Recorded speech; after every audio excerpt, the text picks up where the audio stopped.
hiking toward sunrise. The sky begins to heal itself.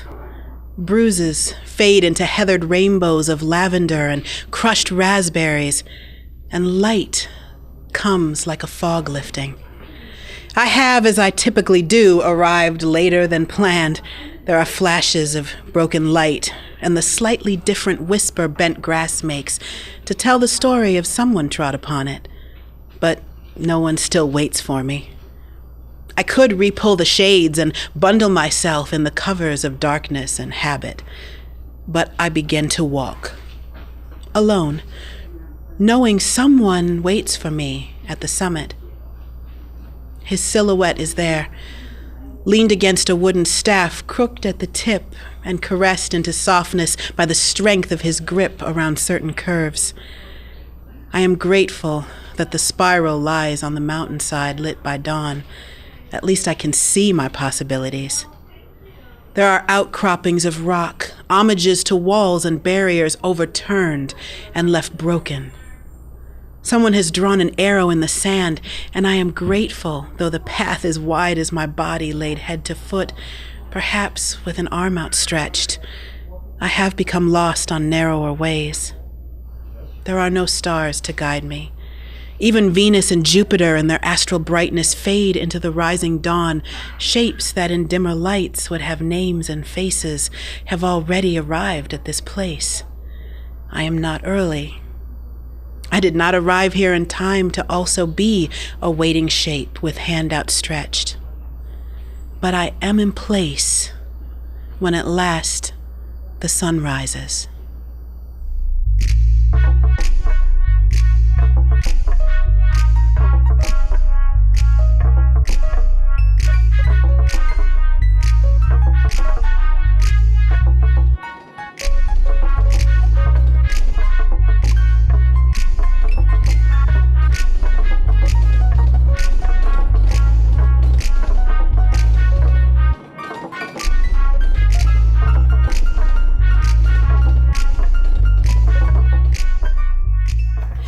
Welcome to the show, Joe. I'm super excited. Well, thank you for having me here. Now, this week's, we had a special theme of mashup artists, people that have numerous talent. You are one of the most diverse in terms of all the different things that you do. I don't even know any other harpists, I freely admit, as much as I'm obsessed with how beautiful it sounds. How did you even get started on that instrument of all instruments to pick? Well, I've wanted to play all my life. And about 10 years ago or so, I started listening to some of the other harp players in the area. There actually are a lot of them. York is a harp hub, and I did not know. Yeah. And I got some money together and went to Ireland to buy a harp. Local harps are not... Oh, yeah. They sent me back and said the best harps were made over here. Really? Yeah. Wow. So I take lessons from a local person, and I have played in the Harrisburg Harp Orchestra and with a couple of other groups. But most of the work I do is solo. Orchestra. Yeah. It's really cool. 50 harps on a stage together. Wow. Now, we actually have a shot of you playing harp at the Fairy Festival. Oh, do you really? Which is completely awesome. What are some of the other places where you end up taking the harp to? It's obviously not just for weddings anymore. Well, yeah, actually, I have played a couple of weddings and played at a couple of churches, but most of what I play is for festivals, Celtic festivals, Irish festivals, fairy festivals. And I like the outdoor venue. I like the fact that I'm not on a stage and I can just sit and play and relax and have a really good time with it. And it's still entertaining for people. So how do people respond when they see you come out with the harp? Like, what are they expecting? I don't know. It's hard because there's a lot of oohs and ahs because they see a harp, but the wonderful... It is a gorgeous, just very sleek instrument. They're beautiful looking. The one nice thing about a harp is that you really can't play anything bad on it. no matter It's what just you so do, it beautiful, the sounds sound. lovely. How long has it taken you to get to the point of playing where you've actually felt comfortable and felt like you could do justice to the beauty of the harp string? I started performing right at the very beginning, even Wow. with just very simple things. But I'm a stage type person. And you played other instruments beforehand? No, actually no. I played guitar some in college at little cafes and things, and I'm a singer. So if you consider the voice an instrument, yes. Definitely. But the harp is the first that I've played an actual instrument outside of myself in a long time. I love that. What was the expression? The instrument is the only voice made by the instrument. The voice is the only instrument made by God. Yeah. Which I thought was cool, because it is such a instrument that must be rehearsed. It has to be honed. The muscles have to be strengthened. Just like one of our other guests is a beatboxer. Yeah. And he actually talks about how he is rehearsing in the car and getting the muscles and how he can tell the difference if not using it. Do you notice when you step away from the instrument that just the motion in your fingers and the way that you play, you can feel it when you haven't been practicing? Oh yeah, definitely. I think that's true with any instrument though. You have to kind of get back into the rhythm of and the feel for an instrument, because each instrument speaks to you in a different way. I'm just now starting to learn how to play flute, and it's a whole other experience than what I have with playing the harp. What made you decide to pick up a different instrument? I got conned into it. Those infamous flute cons, they're everywhere. They're worse than the check scams. There was a challenge thrown out at the Fairy Festival, and certain people need to learn how to play the flute within a year. And that I'm one of them. Okay. Seriously cool. Now, poetry, your other love, and the other art we are having you showcase today. How long have you been doing that? I think I've always read poetry. Even as a child, I loved poetry. And I think the first real poem that I wrote was about 7th grade or so. In fact, I have it with me here today. But I've been writing for years and years and years, and poetry and music are what keep me sane. So there's definitely that aspect of craft, but also that aspect of therapy. Mm-hmm. We actually hear that a lot. A lot of artists, they say, I create because I have to. I have no choice.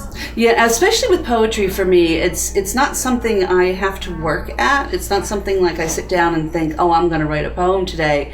Usually they come and slam me in the head and say, write now. You don't have time to wait. You must write this moment. And, so if you that's had to... how they all...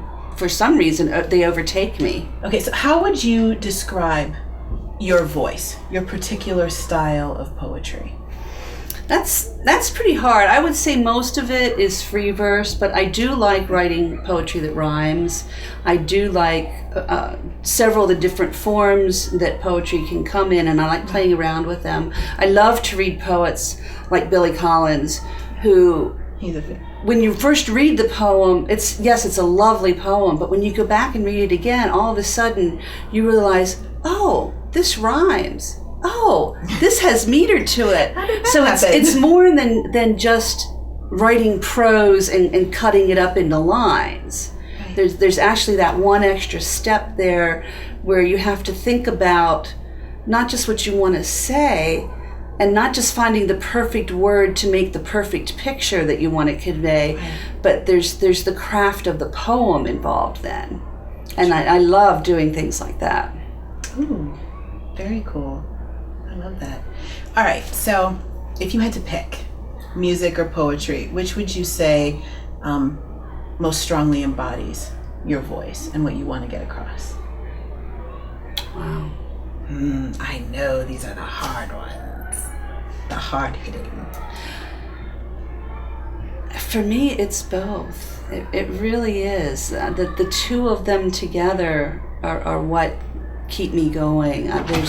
There's a whole part of me that does the poetry and a whole separate part of me that does the music. And actually now, lately, I've been combining the two. I've been songwriting. So Awesome. most of my poetry for about the past 6 months or so has been songs. So what's the difference between the poetry, strictly writing for the page and the word and sound, and then also transitioning into songwriting, incorporating the poetry but also with that musical sensibility? Is the process any different for you? Actually, not a whole lot. I have a theater background, so I always think of poetry as a performance piece to start with. Okay. And the poems that I write are not just something to read on paper. I always think of them as being performed. So it's kind of a natural transition to go from that to putting music to them. Very cool. Very cool. Well, I can't wait to get to see some more of your performing. So let's hit the stage and check some of it out. Excellent. I'm going to play 2 songs. The first one is a very traditional and simple rendering of Greensleeves. Like Benjamin Franklin, Henry VIII also played the harp, and it's been postulated by several scholars that he may even have composed Greensleeves. And the second piece is a nice little arrangement of another traditional song called My Little Welsh Home.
We need to start again because I messed up on that.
Alms. You speak in sound bites, never completing a sentence, mouthing patronizing platitudes, dime words, tossed bits of pretense, lost like spare change falling through the hole in your pocket. You never look to see where they land, if they hit anyone. I watch you, dark coffee strong, your face belying banalities, blithely scattering silver, so much dross to you. I stoop to pick up pennies for luck. Incandescence.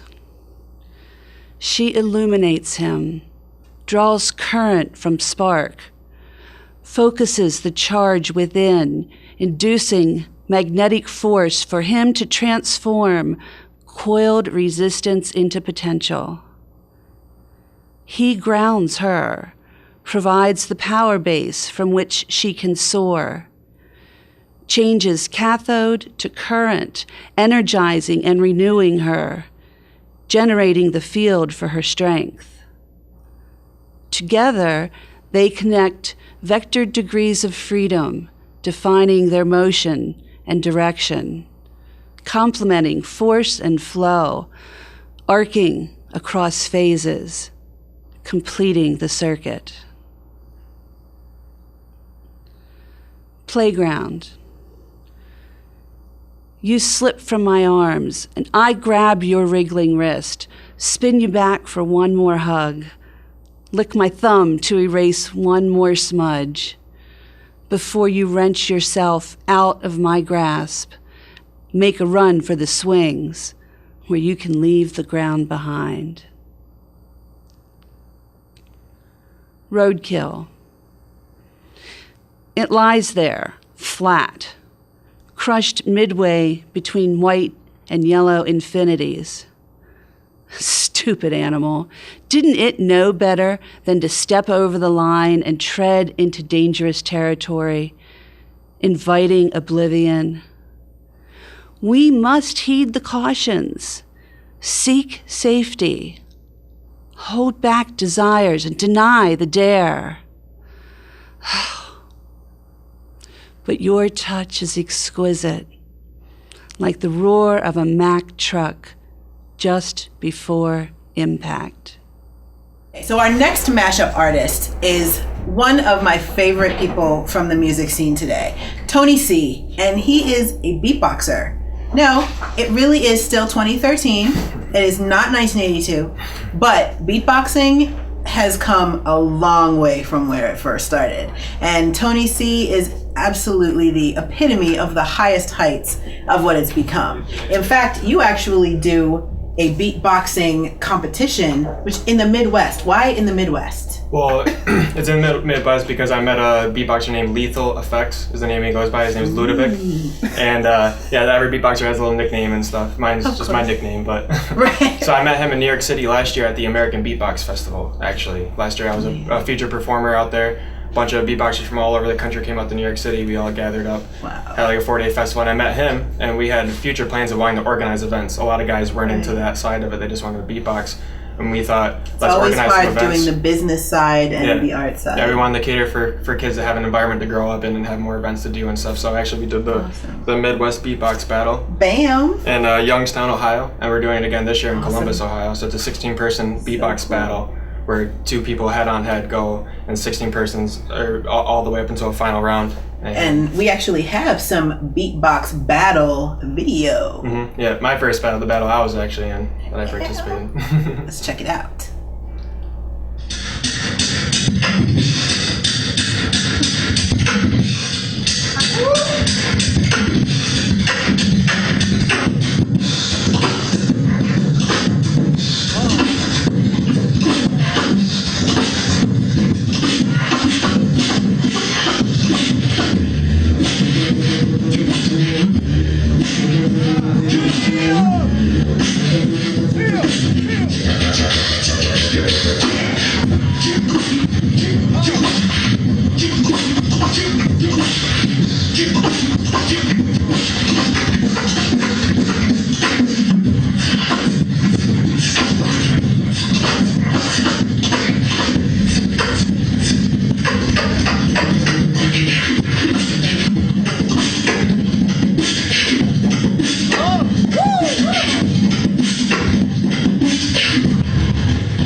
This all freestyle.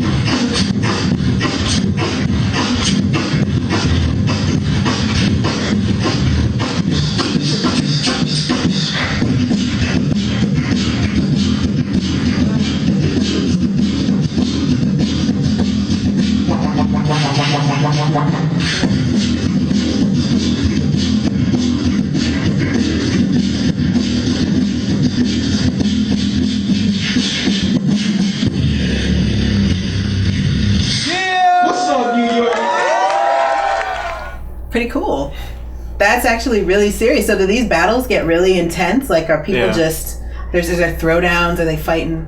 Well, see, that's a funny thing is as beatboxer, you're always kind of say you can never get too bad with it because it's always, we're just making noises with our mouth. So it's not like, you can't smack talk or it's anything. not like rap battles. You're not talking about someone's mother. You're not saying this and that, you know. But with beatboxing, so it's about out-competing the other person. It's about doing your special beats, your special sounds that will come across to the crowd really well. It's about picking up on your opponent. If your opponent does a beat that you can do better, then so you do that. Sometimes you make fun of them a little bit. You call them out on some different things and stuff. So yeah, it's a different atmosphere than when you would beatbox in front of a crowd or with a band or something per se. So. Okay. So now, for our audience members that are not familiar with the art that is beatboxing, they might have heard or seen something. What exactly constitutes beatboxing? Like, what is the beatboxing definition? I'll say beatboxing as opposed to vocal percussion or a lot of different, some languages that have percussion within them. Beatboxing is based off of hip hop primarily. That's where it came from. Like you said, the 1980s, it's a good reference point. It came from hip hop. It came from people being on the streets and rappers wanting to rap over top of tracks. And when you didn't have a radio, when you didn't have power, you didn't have this and that, someone started beatboxing, started doing the beat.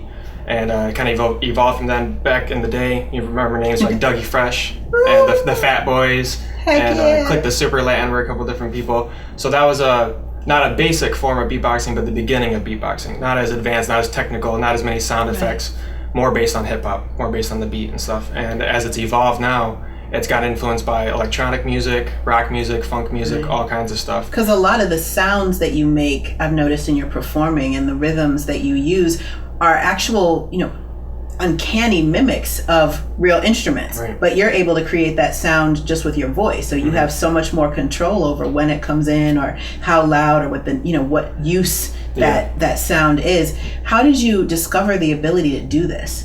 For me personally, it came from playing the drums, basically. When I was very young, when I was probably in 6th grade, I saw my cousin play the drum set. I was very into it and started playing the drums, and I heard the Fat Boys very early on. I heard a track from the Fat Boys, old school rap group. They were one of the first groups to have beatboxing in the mainstream and actually have it like part of their group, have a beatboxer be part of the group instead of it just be like the side act or, little party trick or whatever. So I heard that, and I just started imitating it. I just started kind of imitating the sounds and the beats, and people in high school would always, do the Fat Boys, do this and that. Do the Fat Boys So thing. then over the years, you just imitate different things, and it was always more of a hobby. It's just messing around, making noises, hanging out with friends and whatever. But then about 5-6 years ago, I started seeing videos of beatboxers in Europe who have taken it. They're really They started with serious. hip hop in America, but then they took it and then they've elevated to a whole nother level. There's national champions, world champions. They just had a tournament, like a European tournament of all the different nations going head to head and stuff. So they've gotten very advanced with it, and now it's coming back over to America. And that's also why I do the battles and stuff, is because I want to try to get in on the scene. And Right, do you that, were so. on the forefront. Yeah, you were trying to. an edge-riding, boundary-breaking beatboxer. Trying to, yeah. So now you are one of our mashup artists because you are also a traditional percussionist. Yeah. So I've heard you describe your beatboxing as a mix of traditional beatboxing but also of verbal percussion. What's Yeah. the difference? Well, I would say kind of back to your question with the what is beatboxing. Beatboxing would be the imitation of drums and percussion and different sounds, sound effects, instruments, this and that.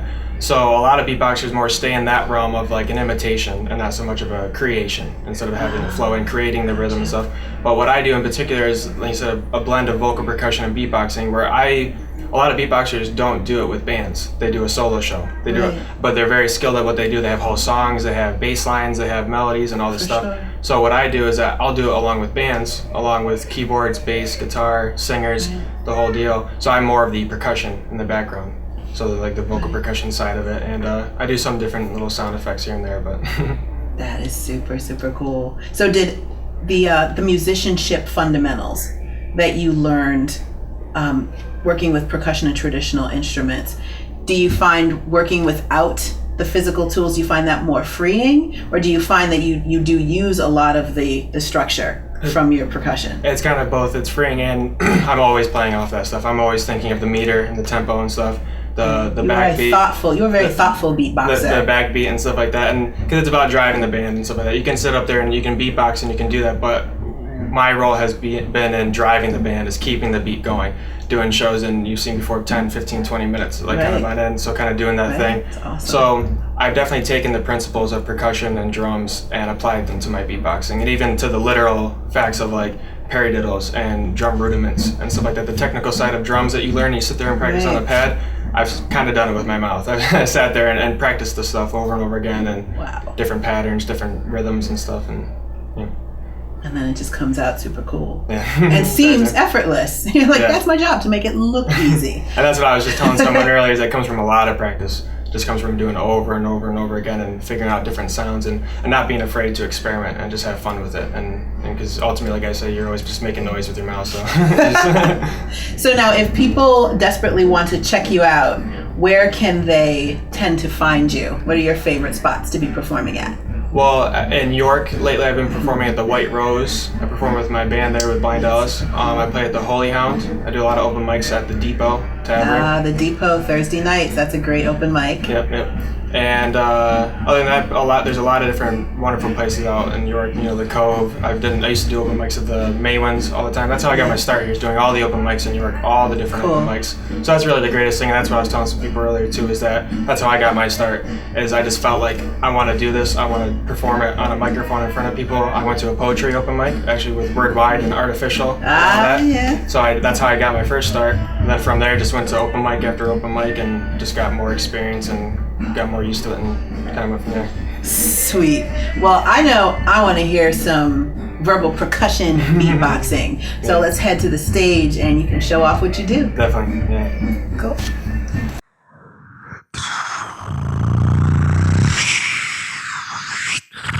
This is Tony C.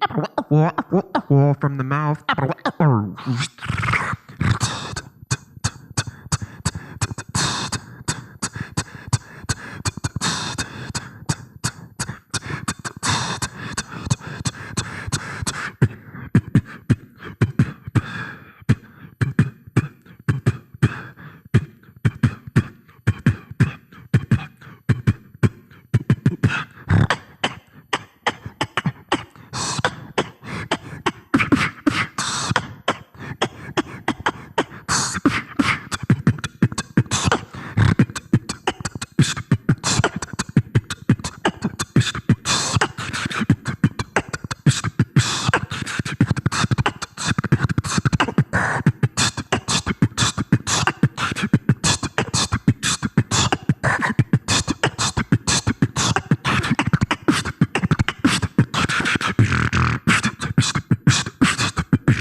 Shake.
Our video for this week is another incredible mashup artist. I met her as a poet and spoken word artist. Turns out she's also an MC too. So please enjoy the music video, Lady Walk, by a great friend and an awesome artist, Lady Badia.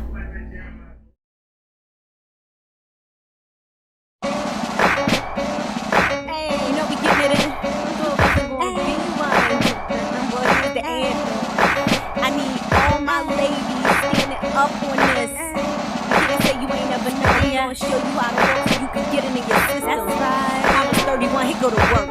Let's bring it back to the ladies, make a hustle. Not on your back, but the women in the struggle that continue pave the way for daughters that wanna follow the shadows of great women taking the high road, busting in the open. Their time on grinds, 9 to 5, staying alive, raising the children to be productive citizens in society with stereotypes. You know they box women in butt. We come to break those. We gon' reintroduce women in high heels, executive suits, women scientists and astronaut boots who ain't gotta shake their money, make God proving they cute. So will the real role model stand up? Mother Pray, show your daughters how to take time, grow up, not swing, pose, and get low for dough. Instead, make honor roll, pull the skirt down and slow up. Yeah, this is how a lady walks. Yeah, this is how a lady talks. Ha-da-da-da-da. Yeah, this is what a lady do. Yeah, lady, be true to you because you respect yourself. Don't let men tear you down. Find your place in this world as you reach for your crown. L-A-D-Y, never go by B-I-T-C-H, not a fender or feline. Got yours, I'ma get mine by the Shein, but not to be conceited in the minute, make a B9. That's the confidence that comes from more heat. Modesty is good, but I don't own a pair of knee highs. I'm on this track cause I want women to realize coins get flipped. Sister, you not a D-I, wanted you to hear me, so I put it in the re-on. You rather have me fall back and throw up the peace sign. Time to rise, get your back off, recline, and the straight and the south. Cheat iron, cause we in the mainstream define our identity, cause only that comes from the divine. We grow, we learn, we know till we get refined. Then we share our testimony, purpose, and our design.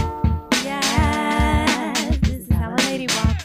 Ha, ha, ha, yeah, this is how a lady talks. Yeah, this is what a lady do. Yeah, ladies, be true to you because you respect yourself. Don't let men tear you down. As you reach for your crown, ain't about how you dress, but in your dignity, how you walk in your all, meant to make others free. Put your head up and singing if you're better than approval from a man. His opinions you settle for, complimenting cute faces and bodies, making us compete with each other. So we snobby. I'm not against you, I may not agree, but at least tell your daughters about Latifah and Monique. It was way back then, but education can change your mind and our image, so we not degraded. Yeah, we ladies, we queens. Yeah, your daughter is a princess. Can't settle, nothing less. Show on how we walk, y'all. Linda Diane, Shirley Arthur, Melissa Harris Perry, Michelle Obama, Agape Jeter, love your mama and your sisters, like Angela Davis and Michaela. I could be so many more, ladies first, especially the ones who went before us. Yeah, ladies first, yes, ladies first. Our next super awesome mashup artist is Heather Bowser. Now, Heather Bowser is an artist at King's Courtyard Arts Collective on East King Street, but she is also, as you can tell from her exciting and colorful garb, a performance artist. So her art is our backdrop today, but you'll also get to see her perform very shortly. So I was performing You there. look awesome. Thank you. I am pink obsessed, so I would absolutely rock this. I would totally wear this anywhere where I would be allowed to wear this. Cool. So now... And the performance art part of this really is just it's the experience of like coming up to I'm selling sunglasses. Nice. And I will let you know that. And it's just the experience of like interacting with me that is like the performance as far as I'm concerned. Are you interested in buying some sunglasses?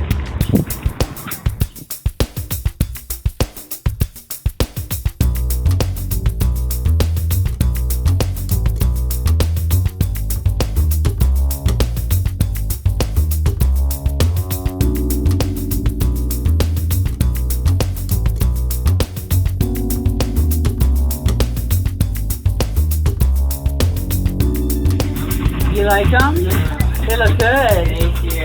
You're welcome. I gotta say what's going on the inside.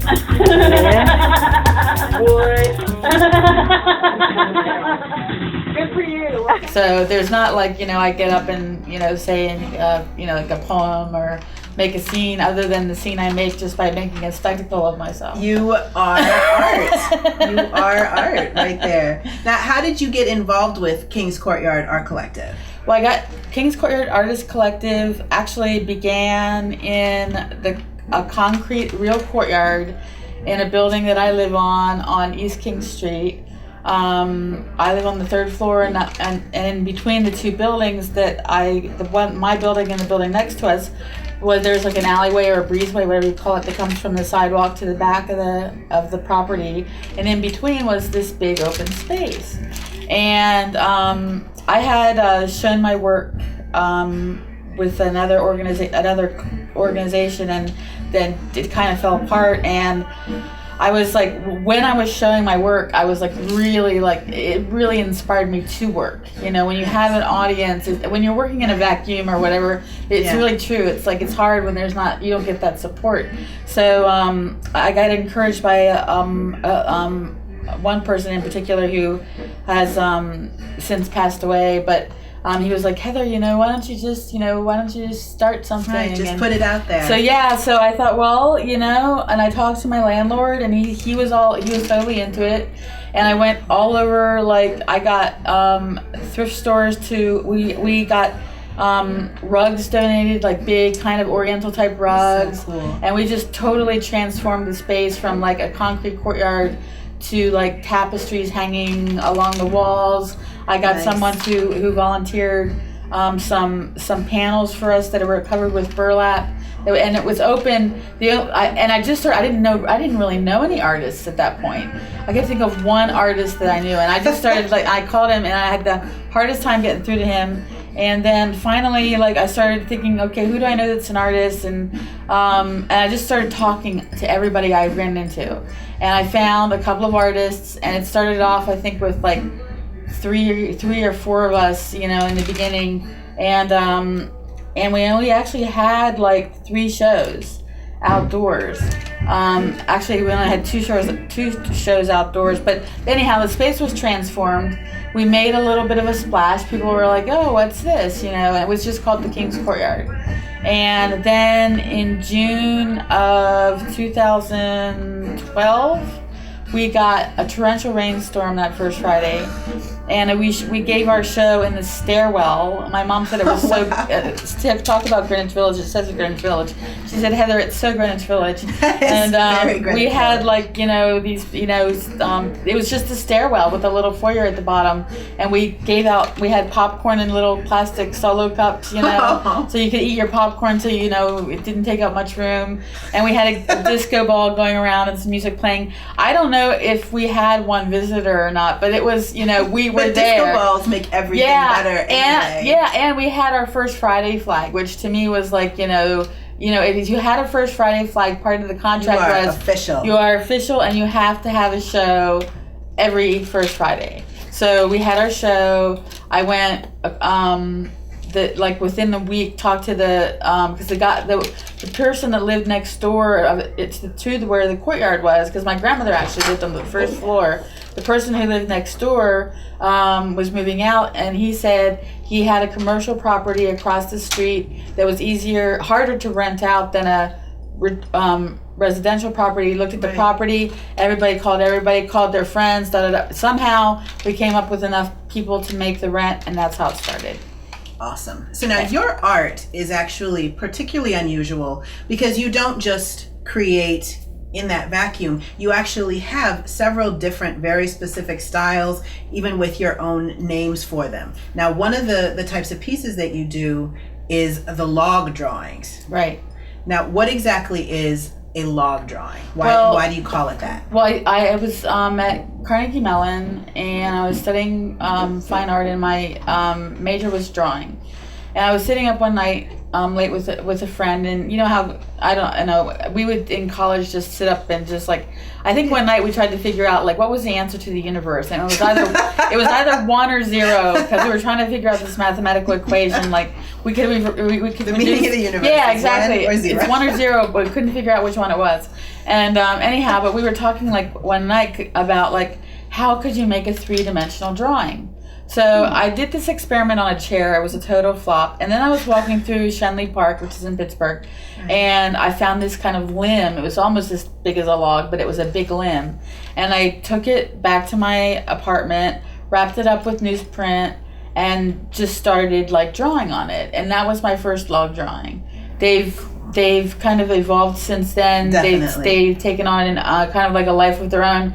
But the thing about them that's similar to my other type of drawing is that I've always been very interested in working with randomness. You know, not having control, like feeling like a higher power kind of has a control, or nature has something other than me is in control of what happens on the paper. Channeling the art, basically. Exactly. So the thing with the log drawing was I didn't know how it was going to turn out. I'd, wrap it up, do the drawing, open it up, no idea, there it is. Surprise. And that, yeah. And I've never made one that I haven't liked. So or that hasn't worked somehow. I mean, they're just, I don't know how it happens. They're just, sometimes I'll turn them around to see which composition I like best. Right. But other than that, they fascinate me.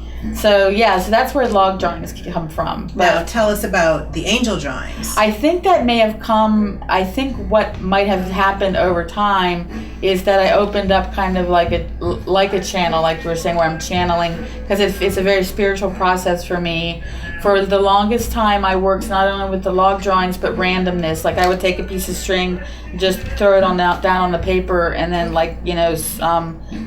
trace it and do that with different elements, and then maybe I'll get an idea of different size cans I have sitting around in my studio, and I'll just make circles, and some of them will be inside, and I'll just jewelry I have on, I'll take it off, I'll drop it down, and then trying to take all that randomness and pull it together, and make something, that feels like, I don't know what the word, stable to me. And even though there might be a lot of energy in it, there's something about it that I can connect with in a stable kind of way. And then, so what happened, I was doing this drawing. It took me from January of 2013 till June of 2013, or is it 2012? Maybe it was 2012. My dates might not be right. But anyhow, I was just like, by the time I was done with this drawing, I thought, that's it, I'm not drawing anymore. I can't stand it. I just was sick of drawing.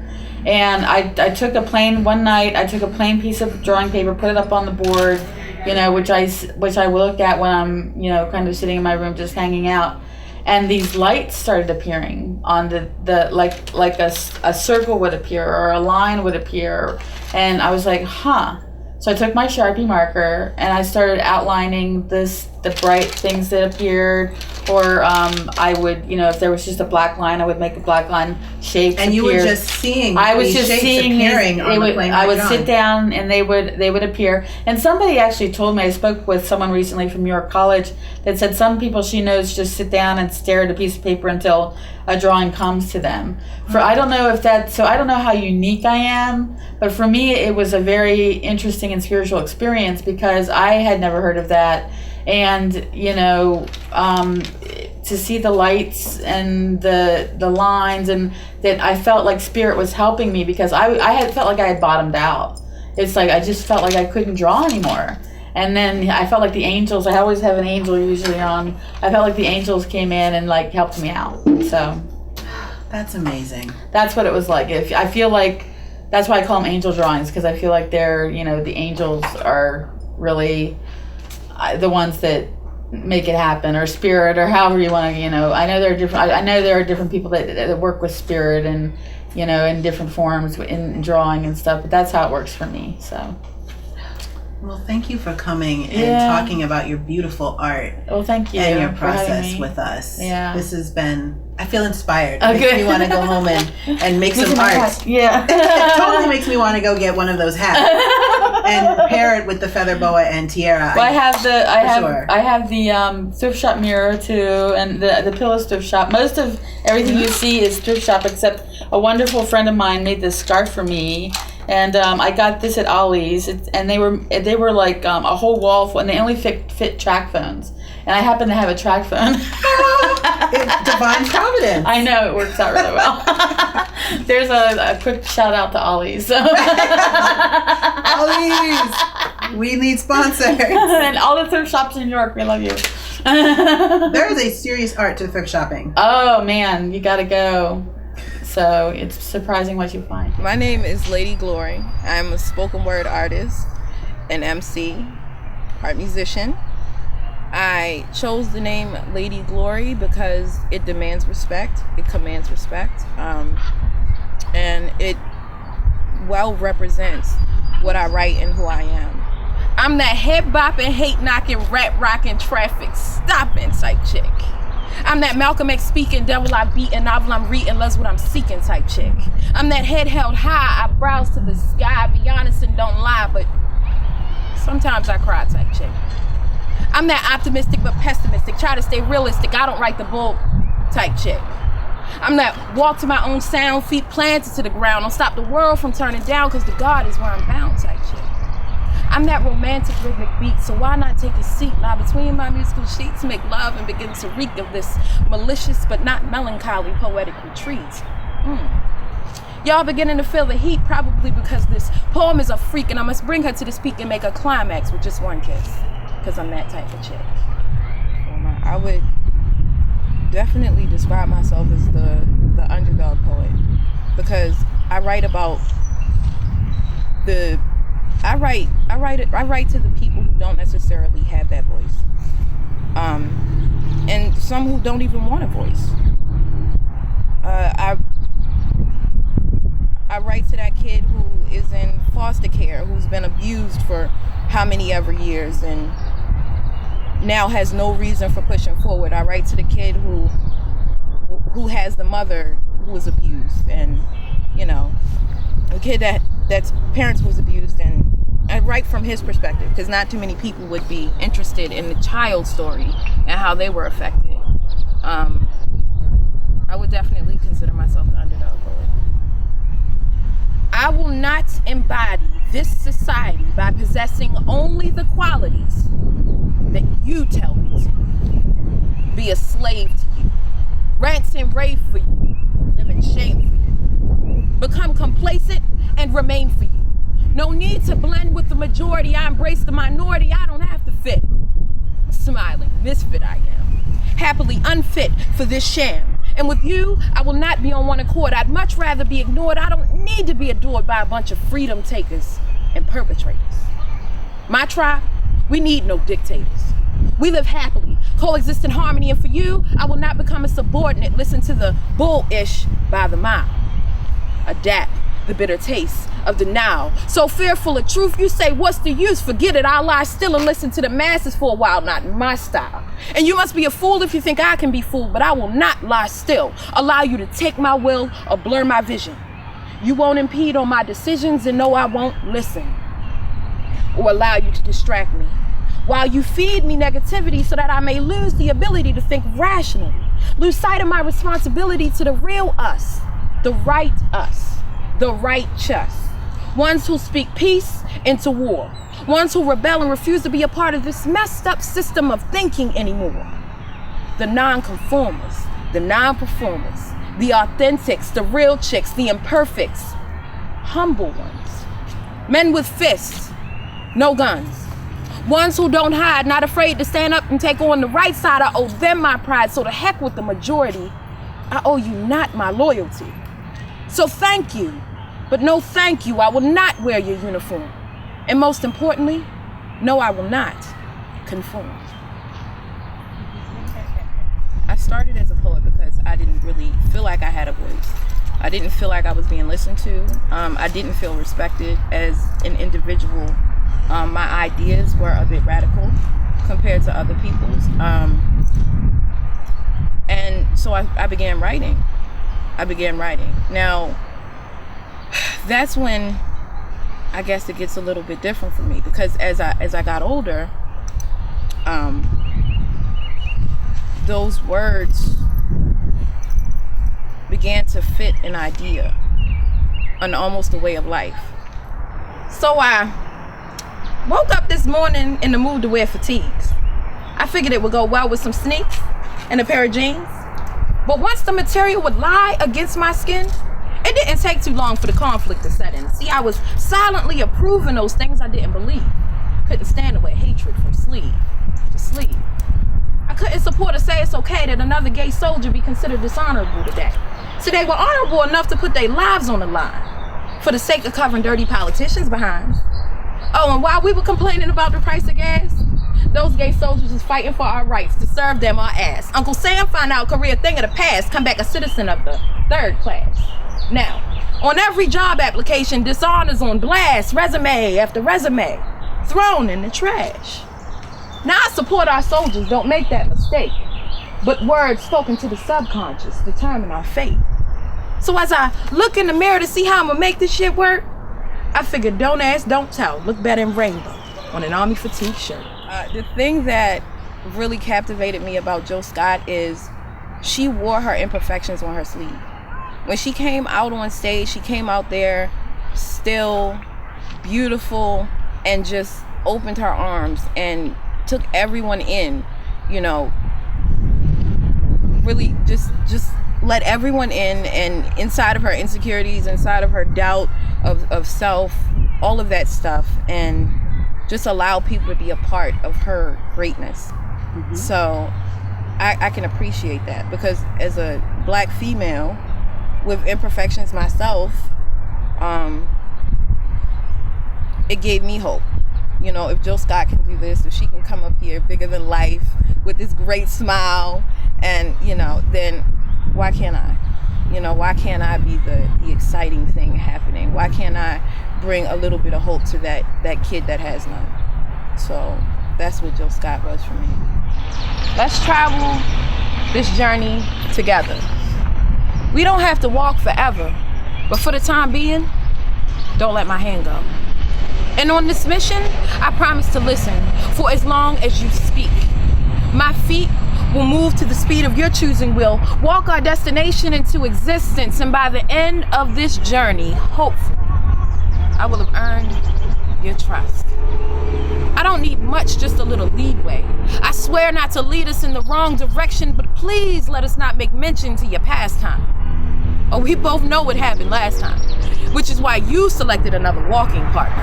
I know that these grounds are oh so familiar, but I hope the bitter taste of deja vu don't deter you from making a better move for you. The formers weren't worthy of your stride, and from this truth you could not hide, and that love is why this journey has been an uphill battle for you and I. Remember that these lands are our obstacle.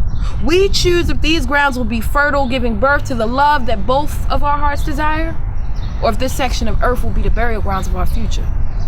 If you wish for us to walk, then let us walk, but let us start fresh. And if not, then let us pick a plot, bury our hearts, and let every separate beat become a symbol of lost hope. I understand that your heart has been raped of its innocence, petrified if you will. But my love, it can draw you into safety. We can make this destination safely. Just trust me and walk with me. Let's travel this journey together. We don't have to walk forever, but for the time being, don't let my hand go. Thanks for joining us on another episode of Culture in Maine. Make sure to find us on Facebook and click like. Come on, it's free. It costs you nothing. Also, find us on Twitter, Culture and Maine. Email us, cultureandmaine@gmail.com. You're the ones that make the show. If there's something you'd like to see or something that you don't ever want to see again, feel free to let us know, and we promise to listen. Make sure to log on to wrct.tv. You can check the listings for Channel 18 and find all our different air times. You can watch episodes. You can catch us on YouTube. There's just no limit to the things that you can do Culture and Maine-wise. So thank you for checking us out. Have a great week and be good to each other.